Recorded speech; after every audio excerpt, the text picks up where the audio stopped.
வணக்கம். ஆகாஷ்வாணி புதுச்சேரி செய்தி சுருக்கம் வாசிப்பவர் சரவணகுமார்.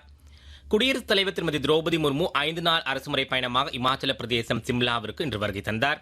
அவரை அம்மாநில ஆளுநர் திரு கவிந்தர் குப்தா, முதலமைச்சர் திரு சுக்விந்தர் சிங் சுகு, சட்டப்பேரவைத் தலைவர் திரு குல்தீப் சிங் பதானியா, பஞ்சாயத் ராஜ் துறை அமைச்சர் திரு அனிருத் சிங் மற்றும் நாடாளுமன்ற உறுப்பினர் திரு சுரேஷ்குமார் காஷ்யப் ஆகியோர் பிற முக்கிய பிரமுகர்களுடன் இணைந்து வரவேற்றனர்.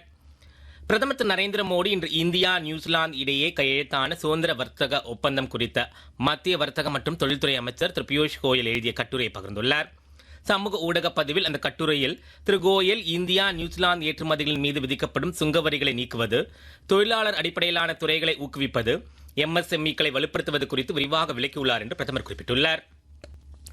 2036 ஆண்டிற்குள் நாட்டை உலகின் முதல் 10 விளையாட்டு வல்லமைமிக்க நாடுகளின் பட்டியலில் இடம்பெற செய்வதே அரசின் இலக்கு என்று இளைஞர் நலன் மற்றும் விளையாட்டுத்துறை அமைச்சர் திரு மன்சுக் மாண்ட்வியா தெரிவித்துள்ளார்.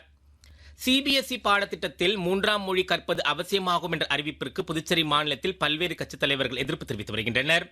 CBSE பாடத்திட்டத்தில் 6ஆம் வகுப்பு முதல் இந்தியை கட்டாய பாடமாக்க மத்திய அரசு எடுக்கும் முயற்சி ஜனநாயகத்திற்கு விரோதமானது என்று முன்னாள் முதலமைச்சர் திரு நாராயணசாமி கண்டனம் தெரிவித்துள்ளார். மருத்துவக் கல்விக்கான நீட் நுழைவுத் தேர்வு அனுமதிச் சீட்டை neet.nta.nic.in என்ற இணையதளம் மூலம் பெற்றுக்கொள்ளலாம் என்று அறிவிக்கப்பட்டுள்ளது. வரும் மே மாதம் 3ஆம் தேதியன்று பிற்பகல் 2 மணி முதல் மாலை 5 மணி வரை 552 நகரங்களிலும் 14 வெளிநாடுகளிலும் இத்தேர்வு நடைபெறும். IPL T20 கிரிக்கெட் போட்டியில் புதுடெல்லி அருண்ஜேட்லி மைதானத்தில் இன்றிரவு 7:30 மணிக்கு தொடங்கும் ஆட்டத்தில் பெங்களூரு அணி டெல்லி அணி எதிர்கொள்கிறது.